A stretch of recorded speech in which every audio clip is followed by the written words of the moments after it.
In 1967, American forces in South Vietnam launched a series of powerful attacks on the Vietnamese communist guerrillas. The aim was to take the war to the NLF's biggest units by attacking their bases in overwhelming strength.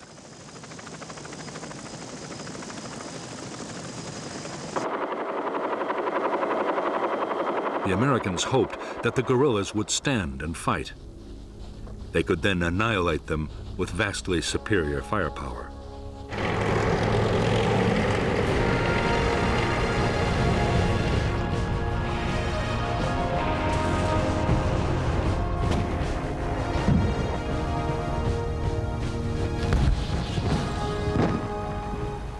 The offensives were designed to use the tactics of search and destroy on the grandest scale yet.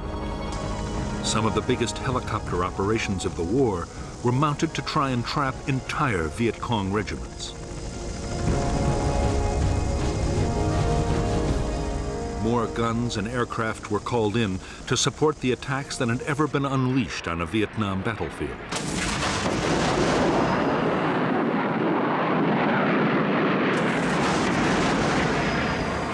The Americans meant to damage the Viet Cong so badly they would be unable to carry on the war.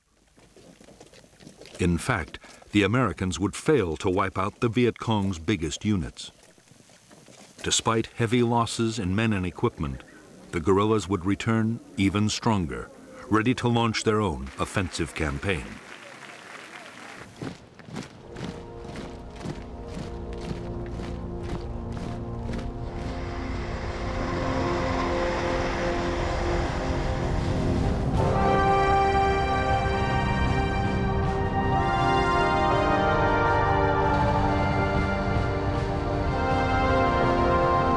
By mid-1965, the mission of American troops in South Vietnam was changing fast.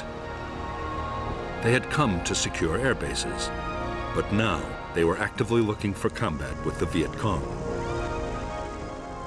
On May 18, 1965, the 173rd Airborne Brigade, the first U.S. Army infantry unit to arrive in Vietnam, began operations.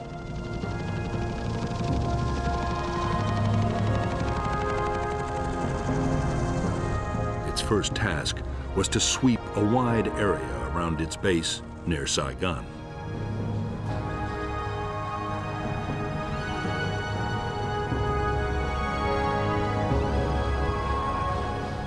The 173rd met no real resistance.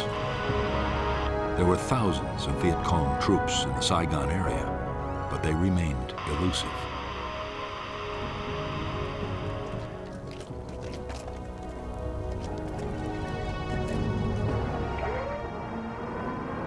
More American troops arrived. As the weeks went on, questions were asked about the whole policy. Was it wise to send a conventional army with its slow-moving, heavily armed infantry, its planes, its tanks, against guerrilla units that might be impossible to pin down?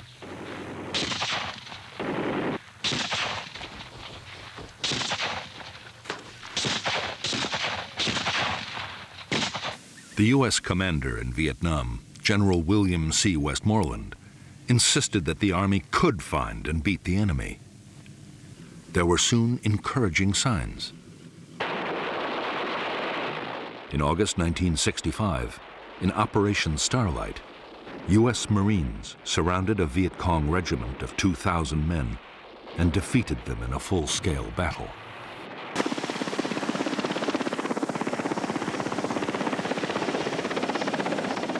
The next major challenge was posed by the NLF's allies, the professional troops of the North Vietnamese Army.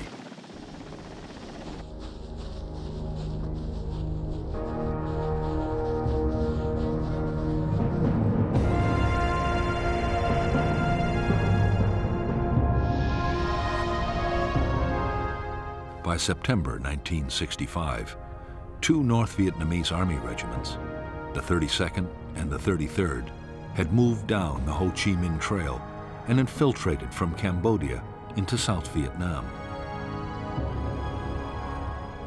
The 66th Regiment was following close behind. The plan was to take the provincial capital, Pleiku, and advance along Highway 19 to the coast at Quy Nhon, splitting the south in two.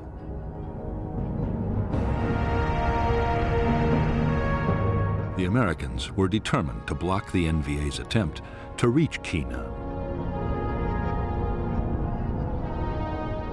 The idea was to place in the An-Khe Valley the most mobile force they possessed, the 1st Air Cavalry Division.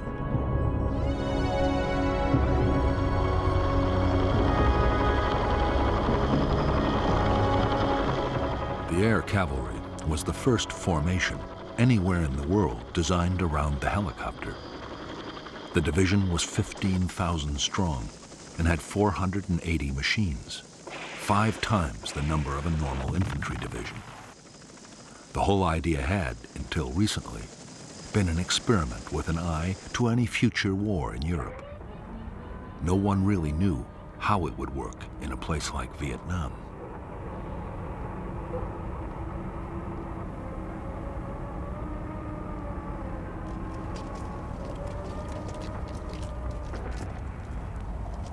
Combat units of the 1st Cavalry began to arrive at An-Khe in mid-September 1965.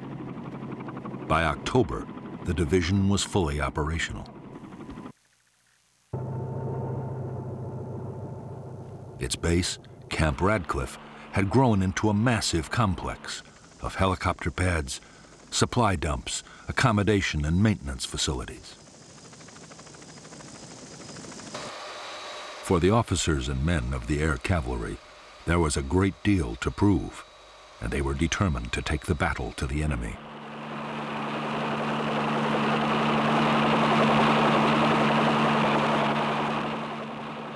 For their part, North Vietnamese Army commanders were just as keen for a fight as the Americans. Their 6,000 troops, already in the border area, meant to keep up the pressure on South Vietnamese government forces. At the same time, they aimed to find out how well U.S. troops would fight and how their own soldiers would cope with American weapons and tactics.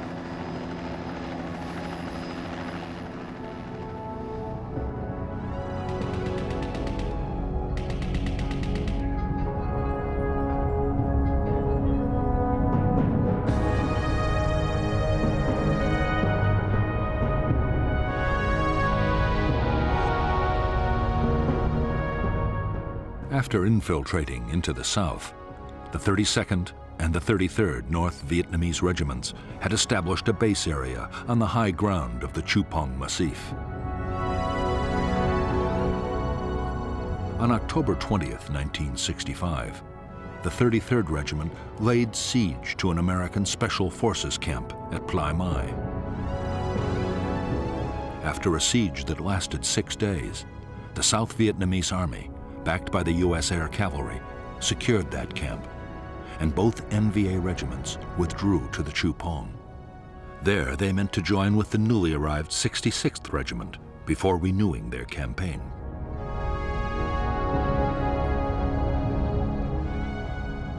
The American plan was to fly in the whole of the 1st Battalion of the 7th Cavalry to find the NVA regiments. It was the first time U.S. troops would face NVA regulars. The first step was to create an artillery fire support base near the Chupong at Landing Zone Falcon. Next, the lead elements of the 1st Battalion landed at LZ X-Ray. Right in front of them were nearly all the 66th and 33rd NVA regiments.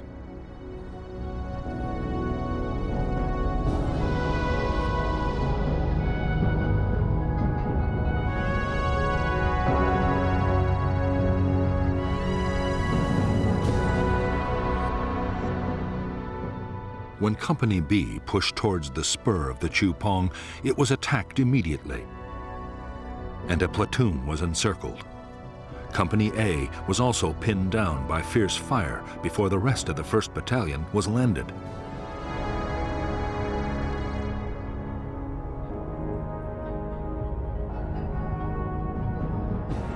A and B companies then launched attacks to relieve the encircled platoon, but were driven back.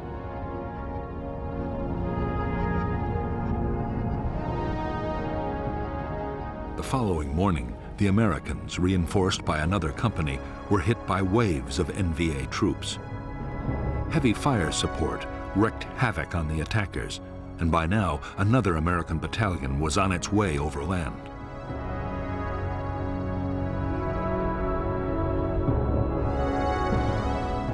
Conceding defeat, the shattered North Vietnamese regiments began to pull back towards the Y Trang Valley in the safety of Cambodia.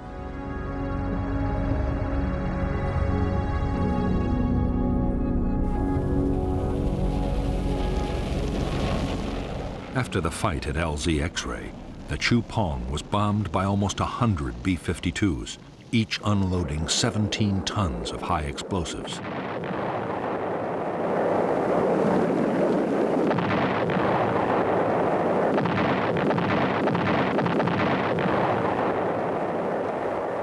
For the next 10 days, the NVA regiments were pursued relentlessly by the Americans.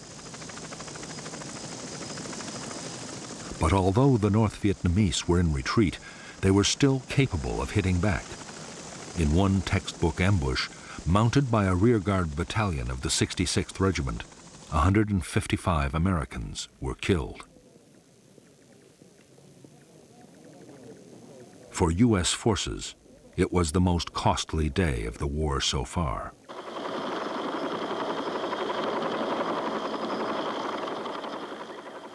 In the Battle of the Y Trang Valley and the Pleiku operation, the 1st Cavalry Division lost 300 dead. But the NVA had suffered much worse. 1,300 North Vietnamese soldiers had been killed and many more wounded. It was a clear-cut victory for the Americans. 2 enemy regiments were all but smashed, and there was now little danger of South Vietnam being cut in two.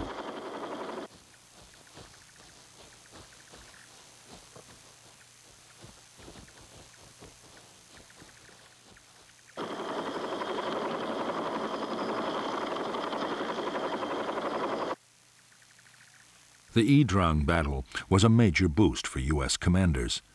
It seemed to prove their strategy was the right one. The enemy's big units could be made to stand and fight, and take heavy casualties in the process.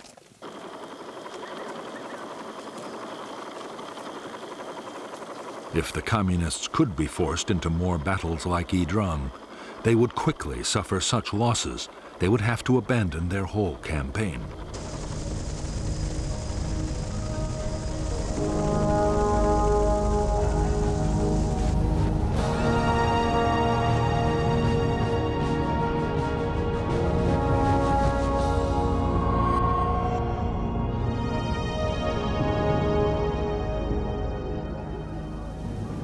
The final push to use American combat forces in South Vietnam had come from President Lyndon Johnson himself. Yet, he had never wanted to fight a war in Asia. Johnson's priority was social reform, his Great Society program, and he feared the war in Vietnam might fatally damage his plans.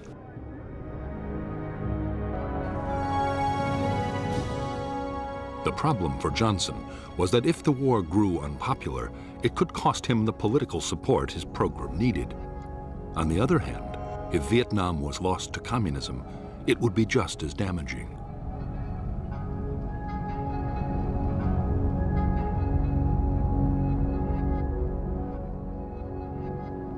The only solution that Johnson could see, and the one agreed with his Defense Secretary Robert McNamara, was an uneasy compromise.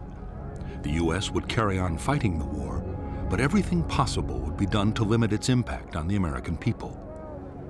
Dramatic measures like calling up the reserves or the National Guard had to be avoided.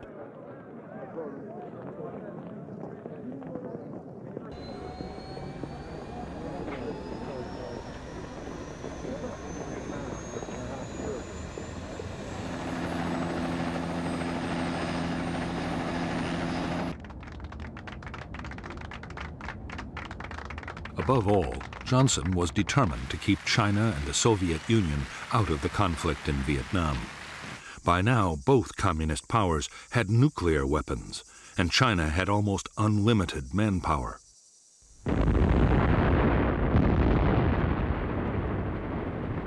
fighting the Chinese in Asia, would demand millions of American troops and cost untold casualties.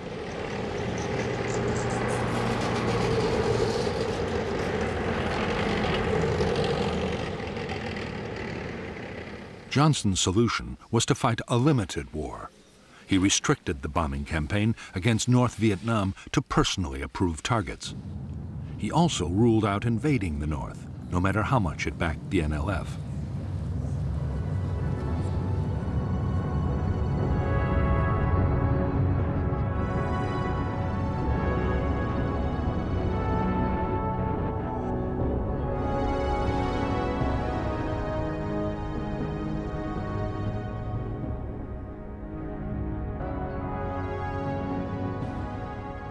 In fact, General Westmoreland, the U.S. commander in South Vietnam, had no desire yet to go into what he felt were communist sanctuaries in neighboring countries. But what he did want was a much more effective bombing campaign to cut the flow of supplies and men to the guerrillas.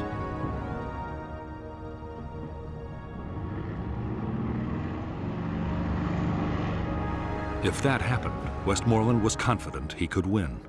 He would need more troops, but once he had built up his forces, he was sure he could seize the initiative.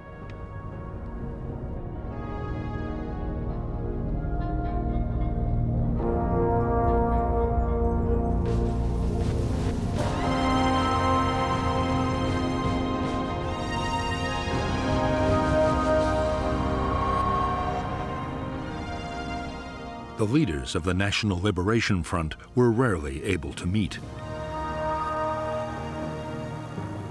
They were forced to gather in the strictest secrecy at a remote forest area near the Cambodian border.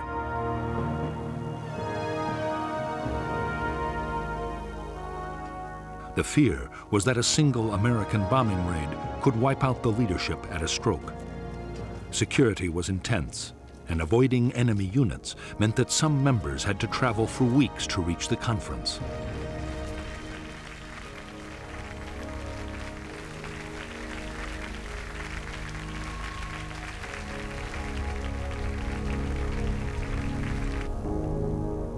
The Central Committee had 52 members and was led by the chairman, Nguyen Hue To. To was a French-educated lawyer and to many in South Vietnam, the acceptable moderate face of the Viet Cong.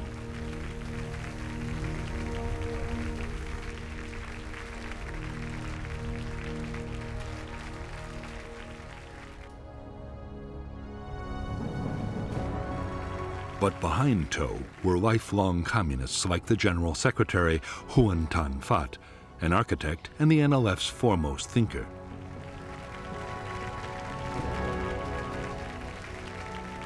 Another hardliner was the French-educated lawyer Tran Bu Kim, one of the NLF's founders.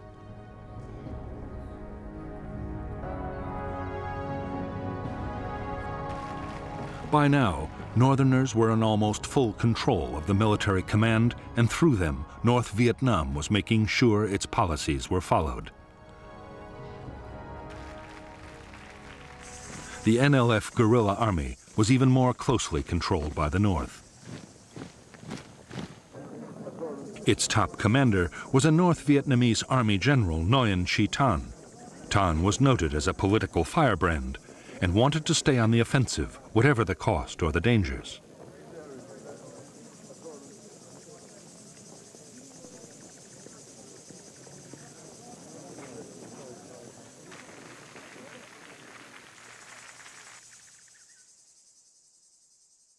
Thanh was equal in rank to the North Vietnamese Defense Minister, General Giap, who favored a more cautious approach in the South, now that American firepower had entered the equation.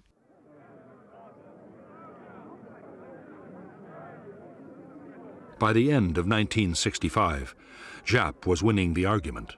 The result would soon be felt on the battlefields of South Vietnam.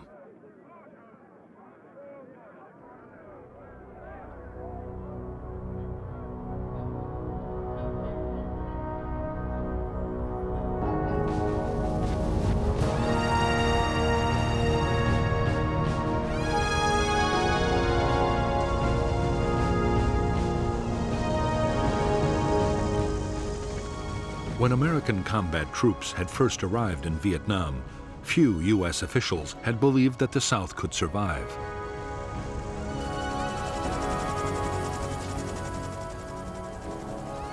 By the end of 1965, the picture had changed dramatically. The new government, led by Air Marshal Key, was growing in confidence. The arrival of American troops had given morale a huge boost, and there was no longer a danger that the communists could win quickly.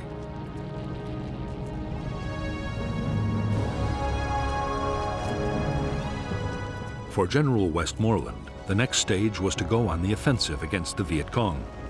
His aim was to take on the enemy's big formations on the battlefield and eliminate them one by one.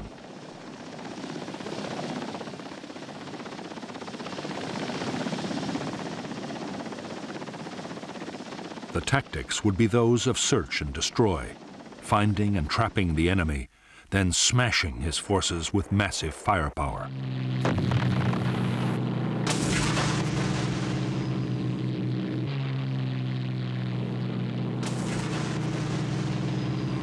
General Westmoreland's strategy would be to wear the Viet Cong down by relentless attrition.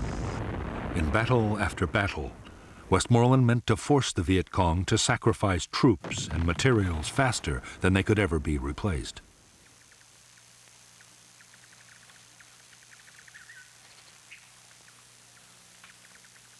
The measure of success would be the amount of supplies destroyed, the number of bases knocked out, and above all, the body count, the number of enemy soldiers actually killed in battle.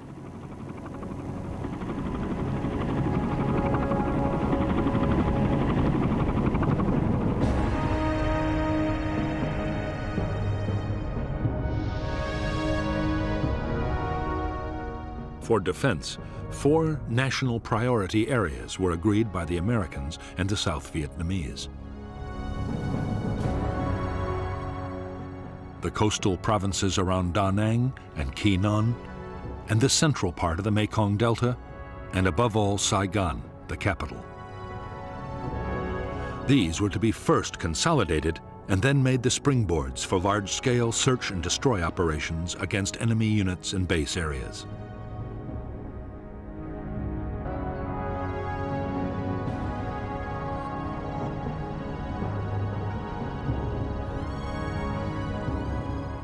The greatest Viet Cong concentrations in the whole of South Vietnam were known to lie between the capital and the Cambodian border.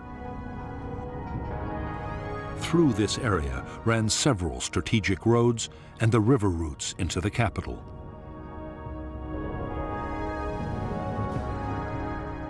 There were believed to be enemy bases in the Iron Triangle, War Zone C, and War Zone D.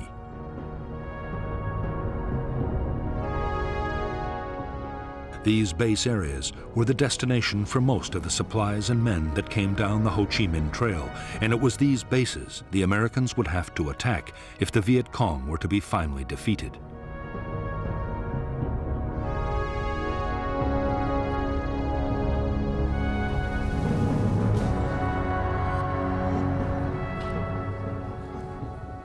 A key part of the American strategy was to stop the Viet Cong, replacing the men and supplies they lost in battle.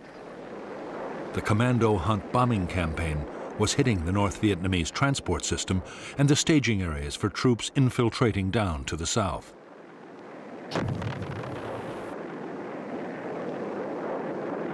During 1965, U.S. aircraft had flown 55,000 individual sorties over the north.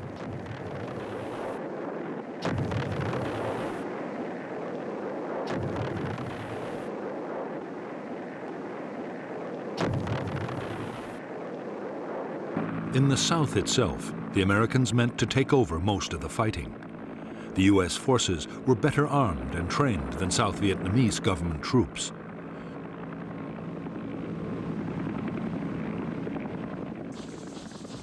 They were much more mobile and had the backing of enormous firepower.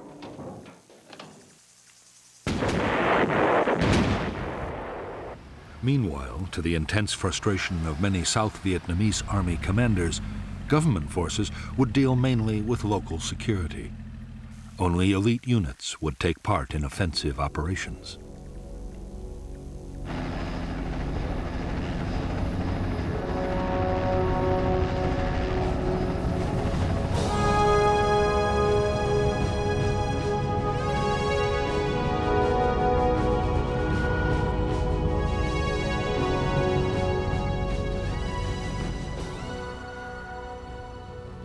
In December 1965, Ho Chi Minh and the North Vietnamese leadership ordered a change in the way the war in the South was to be fought.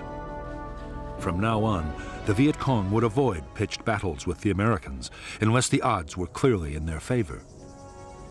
There would be more hit and run attacks and ambushes.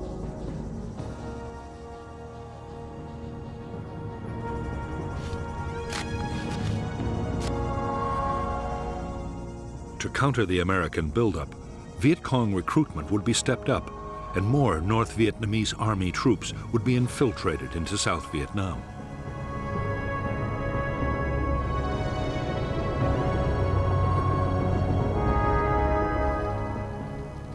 The Vietnamese communists, following the example of Chinese guerrillas before them, had always given the highest priority to creating safe base areas. They were training grounds, logistics centers, and headquarters.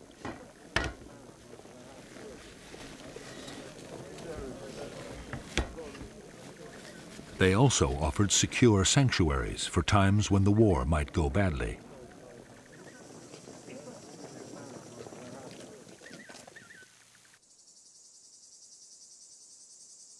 Hiding the base areas had always been a high priority for the Viet Cong. Now, with American spotter planes everywhere, it was more vital than ever to protect them. In remote swamps or forests, there were few problems, but nearer the capital, it was much more difficult.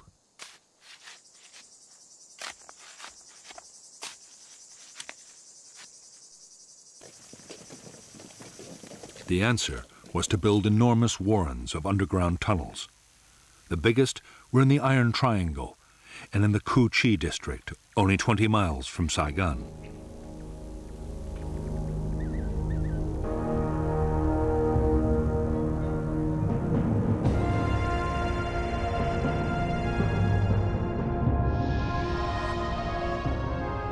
In the Cu Chi base area, any facility used by the guerrillas, like a conference room or training area, had almost instant access to the safety of underground.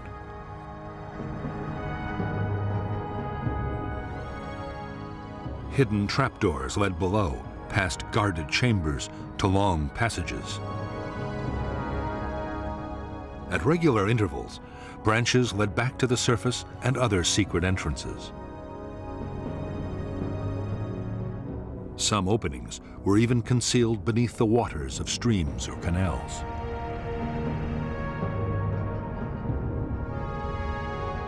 At the deeper levels, there were chambers carved out for arms factories and a well for the base's water supply. There were storerooms for weapons and rice, and there was sometimes a hospital or forward aid station.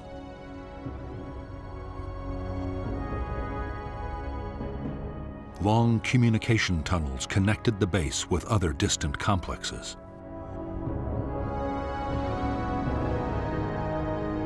Base kitchens were always near the surface, with long carved-out chimneys designed to diffuse cooking smoke and release it some distance away.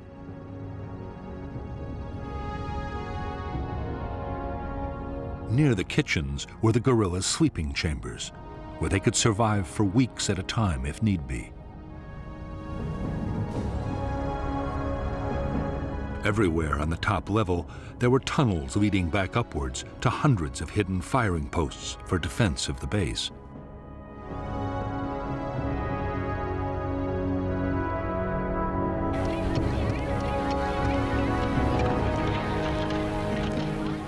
The base area at Cu Chi was a vast network with 200 miles of tunnels.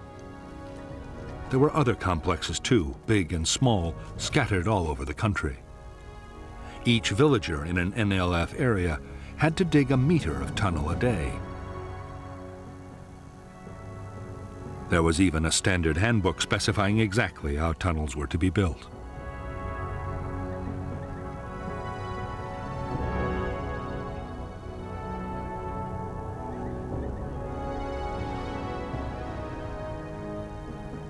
The orders coming from NLF headquarters were absolutely clear. Tunnels were not to be treated as mere shelters. They were to be fighting bases, able to provide continuous support for troops.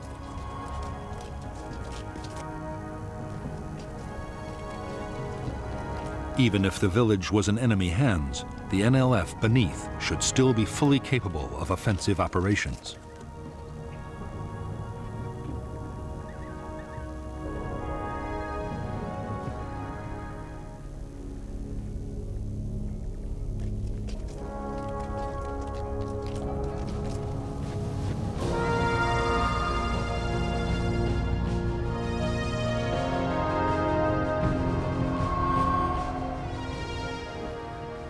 When Washington had decided to send American troops to fight the Viet Cong, the biggest question had been how many would be needed to win.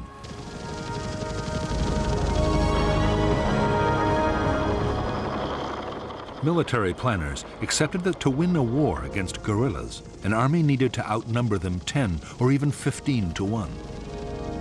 But American generals were now arguing that the Viet Cong was no longer a guerrilla force, but a conventional army of big units.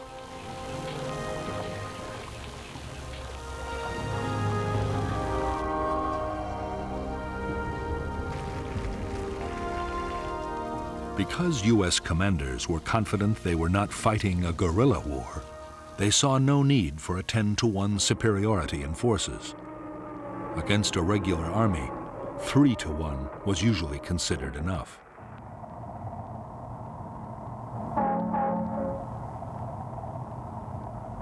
$400,000 U.S. troops, plus the South Vietnamese army, would be just sufficient to reach that target. The plan was to have most of the men in Vietnam by the end of 1966.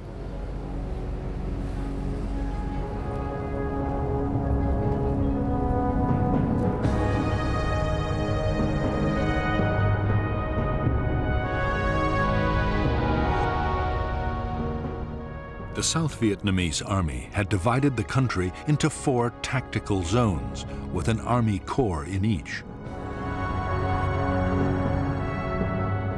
As American forces arrived, Military Assistance Command headquarters in Saigon assigned them to a corps' tactical zone. By the end of 1965, the 3rd Marine Amphibious Force commanded 4 regiments in I Corps. The 1st Air Cavalry Division was in 2 Corps, along with a brigade of the 101st Airborne. The 1st Infantry Division and the 173rd Airborne were in 3 Corps.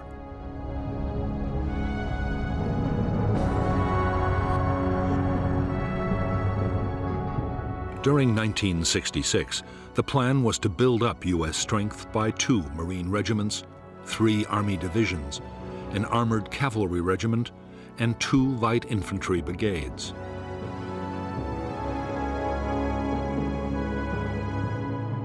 The combat strength of Allied nations would also increase to 2 Korean divisions and a Marine brigade, an Australian task force, plus New Zealand and Philippine units.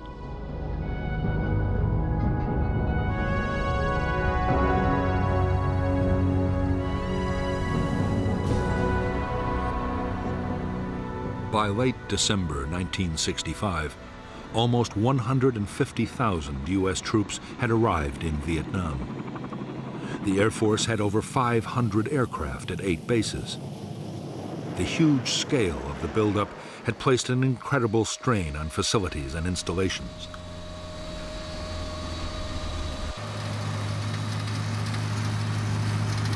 There was a frenzy of building as Army and Navy engineers, along with American civilian contractors, improved airfields, bases, and roads.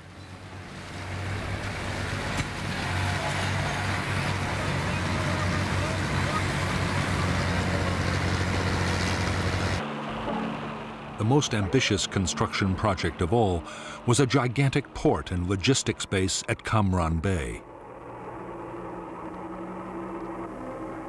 The whole effort was to cost $100 million, but the new facility would quickly ease the pressure on Saigon's overloaded docks. By now, American supplies arriving in Vietnam by sea were topping 300,000 tons a month and rising fast.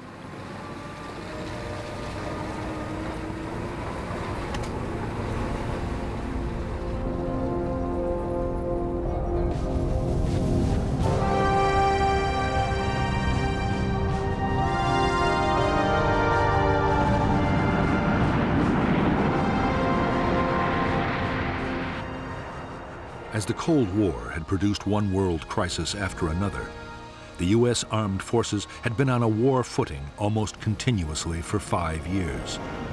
Budgets were generous, and all the services were superbly well equipped and trained.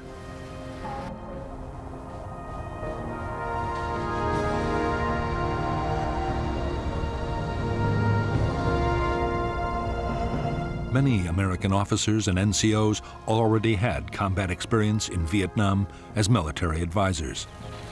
Most of the more senior personnel had fought in World War II and Korea.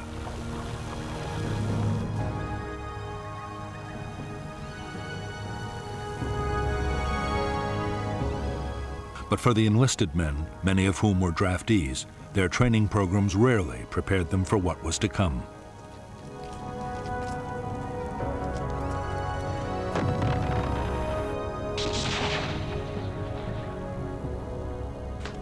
Even to the best trained soldiers, the reality of arriving in Vietnam could come as a shock. The climate was exhausting, with extremes of heat and humidity.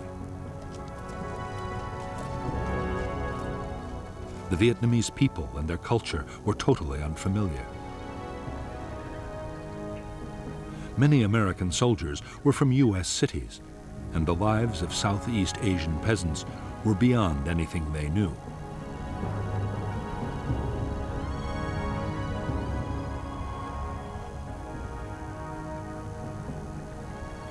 But in spite of the strangeness of the world in which they had come to fight, at this stage morale was high amongst American troops in Vietnam.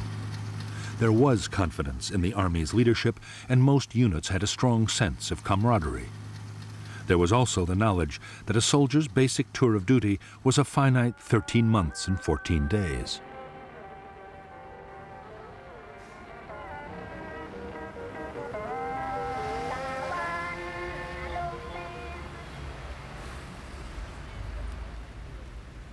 While thousands of Americans were getting their first look at Vietnam, the South Vietnamese Army was in its 6th year of war. Most of the Army's 300,000 soldiers were reluctant conscripts. Many were underfed, and desertions were outstripping recruitment by 2,000 a month.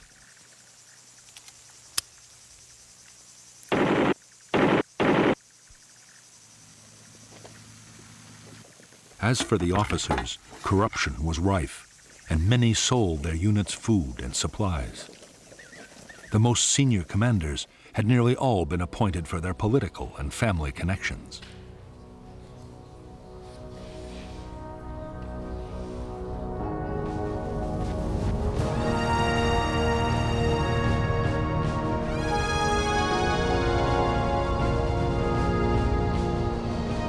For years, the basic infantry weapon of the American soldier had been the M14 rifle. It was a dependable weapon, but was unstable when fired on full automatic.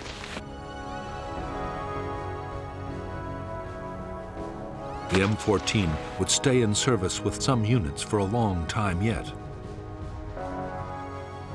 But a new weapon was starting to reach the troops in Vietnam.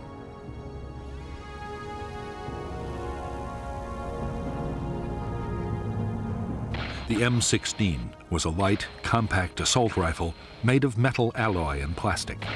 It was effective up to 400 yards and had a very high rate of fire.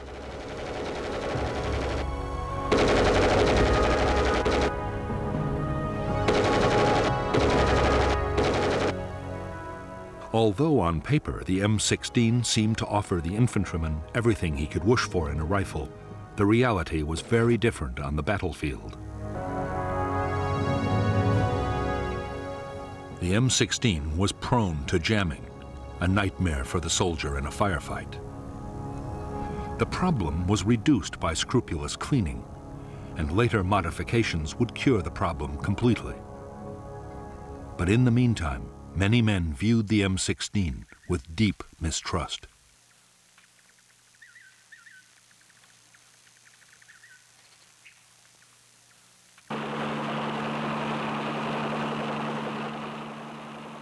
In an American infantry platoon, the most valued weapon of all was the M60 machine gun. The M60 could fire more than 100 rounds a minute and had a range of 1,000 yards. The gun was usually operated by a two-man crew, but it could also be fired from the hip. The M60 was extremely robust and well suited to the harsh conditions of battle in Vietnam.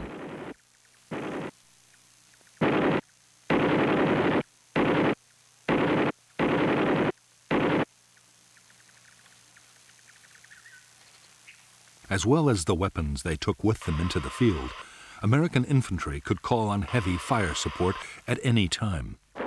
Ground attack aircraft could saturate the area with high explosives or napalm, while few operations were ever mounted out of range of friendly artillery.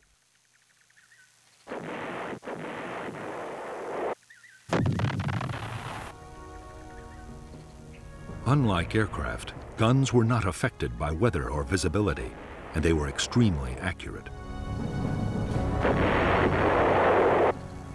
The biggest American artillery pieces, the 175mm howitzers, could destroy a target at a range of 20 miles.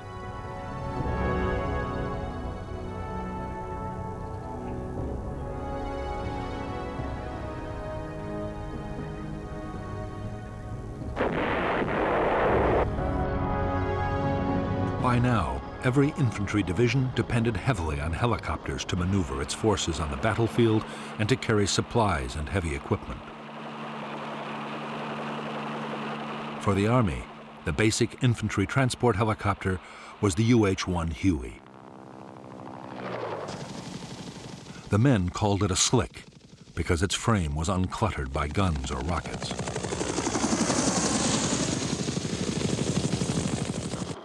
The Huey was able to carry 11 soldiers and their equipment. For protection, each helicopter had a door gunner with an M60.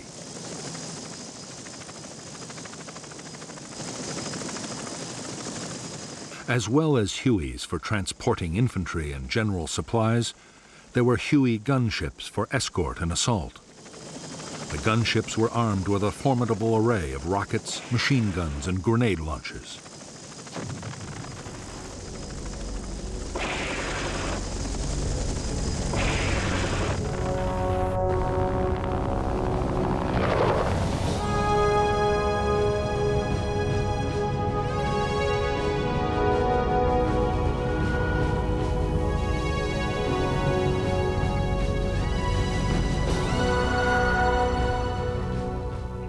By the end of 1965, the total strength of the NLF and North Vietnamese Army units in the South had grown to 206,000 men and women. Of these, 36,000 were main force NVA troops.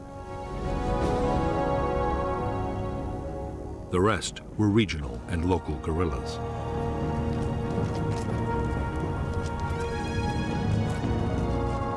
The main force Viet Cong units were used to launch large-scale offensives over a wide area. They were uniformed, full-time soldiers. Regional forces were also full-time, but they operated inside their own districts.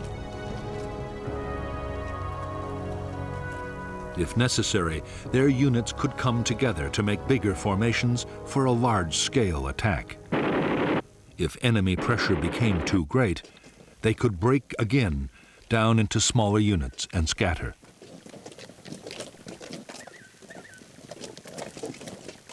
As for the local guerrillas based in the villages, their main job was political.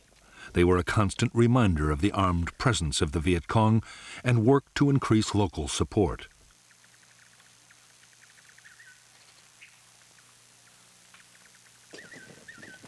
They were also expected to defend nearby installations like bunkers and tunnel complexes.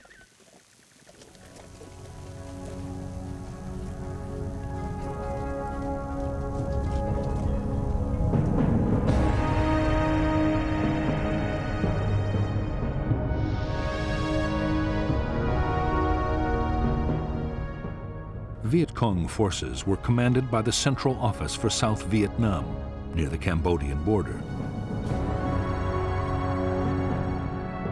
The NLF deployed 2 divisions, the 9th with 3 regiments and the 5th with 2. 4 more regiments were independent main force units.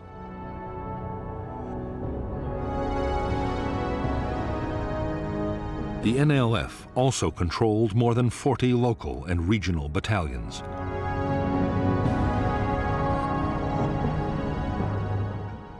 Further north, all communist operations were run by the North Vietnamese Army. The NVA deployed 3 divisions and 9 independent regiments.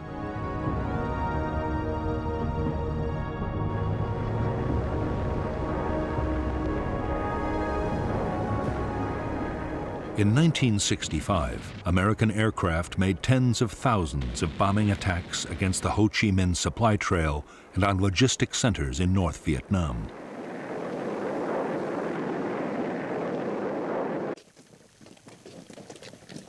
In spite of their efforts, the Viet Cong were getting more weapons and reinforcements from the north than ever before.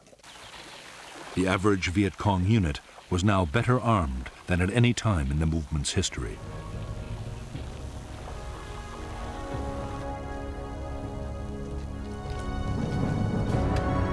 Although the guerrillas depended on the Ho Chi Minh Trail for arms, ammunition, and special equipment, 21 tons a day was enough to keep them fighting. Their other needs were met inside South Vietnam.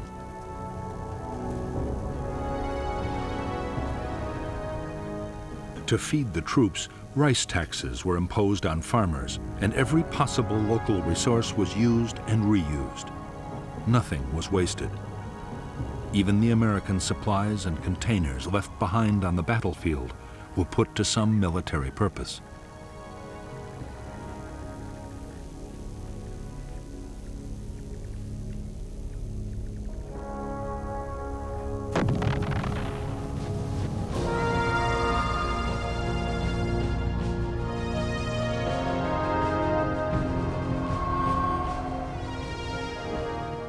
In the last 12 months, the Viet Cong had suffered terrible losses. 40,000 had been killed or captured in 1965. Yet the casualties had little effect on Viet Cong fighting strength. Losses in main force units were easily made up from the ranks of the local guerrillas.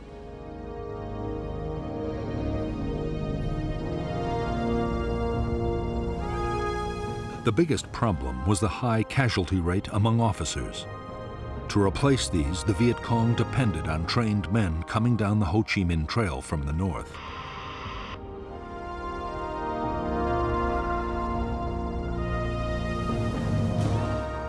One in 10 Viet Cong were now northern, and the Viet Cong was increasingly run by the northerners right down to the village level.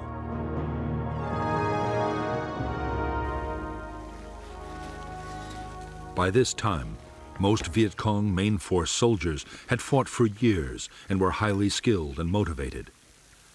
Every attack was planned down to the last detail, using elaborate models and endless rehearsals.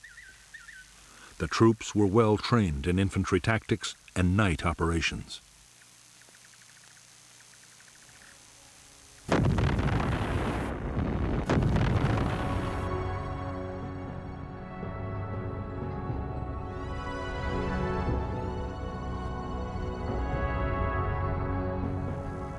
They were also masters of camouflage. While main force troops thought of themselves as professional soldiers, local Viet Cong were far less confident. Mostly the recruits were young teenagers, and while many were motivated by idealism, others had been pressured or shamed into joining. What many had in common were real doubts about their ability to fight heavily armed and well-trained American soldiers.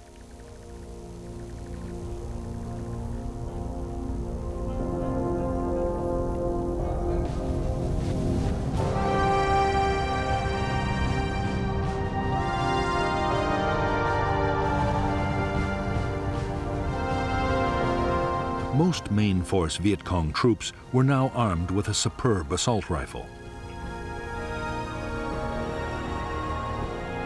The AK-47 was a Russian design copied by the Chinese. It was comparable to the American M16, but it had fewer moving parts.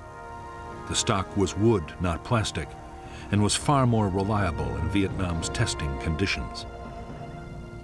The AK-47 also had the advantage of a 30-round magazine compared to the 20 of the American rifle. The Viet Cong had a range of effective Soviet and Chinese light and medium machine guns. They also had heavy machine guns, though never enough.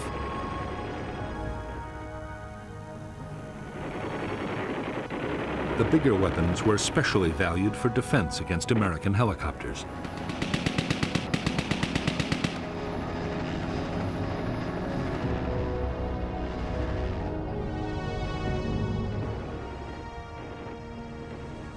For destroying armored vehicles or bunkers, the Viet Cong had highly effective rocket-propelled grenades and recoilless rifles.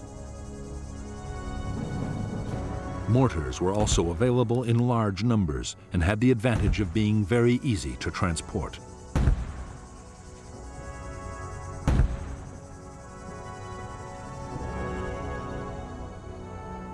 Many weapons, including booby traps and mines, were homemade in the villages. The materials ranged from scavenged tin cans to discarded wire, but the most important ingredients were provided by the enemy.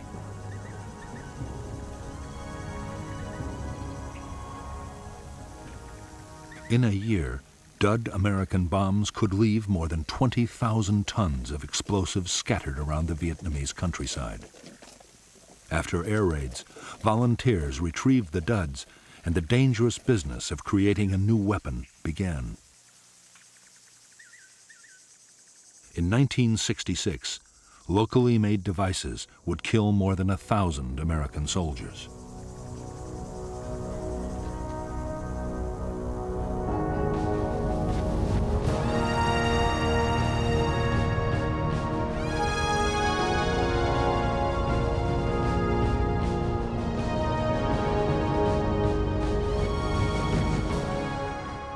For General Westmoreland, the close of 1965 marked the end of the defensive stage of the American war in Vietnam.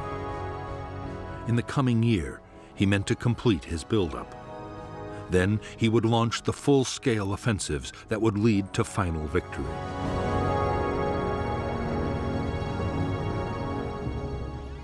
The key to Westmoreland's strategy was that communist main force units would be destroyed in set-piece battles by concentrated American firepower. Westmoreland was confident the Viet Cong would stand and fight. But there were some signs that the Viet Cong might be changing their tactics.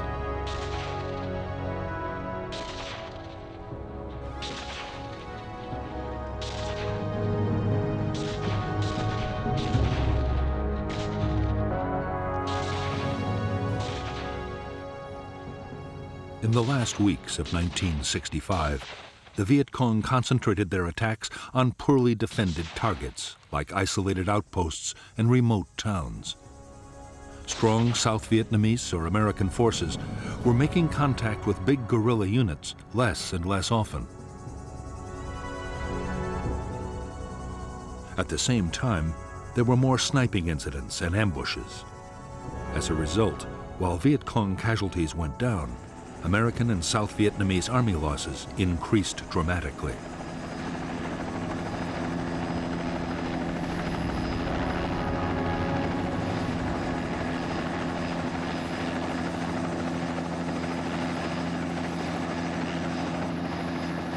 There was even more disturbing news in store for American commanders as 1965 came to a close. Washington's Defense Intelligence Agency reported that the Rolling Thunder bombing campaign against North Vietnam was failing.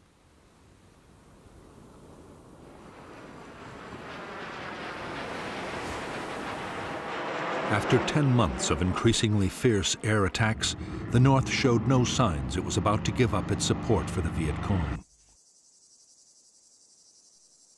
Nor had the bombing staunched the flow of men and supplies to the guerrillas. That meant only one thing. The real contest was still to come on the battlefields of South Vietnam.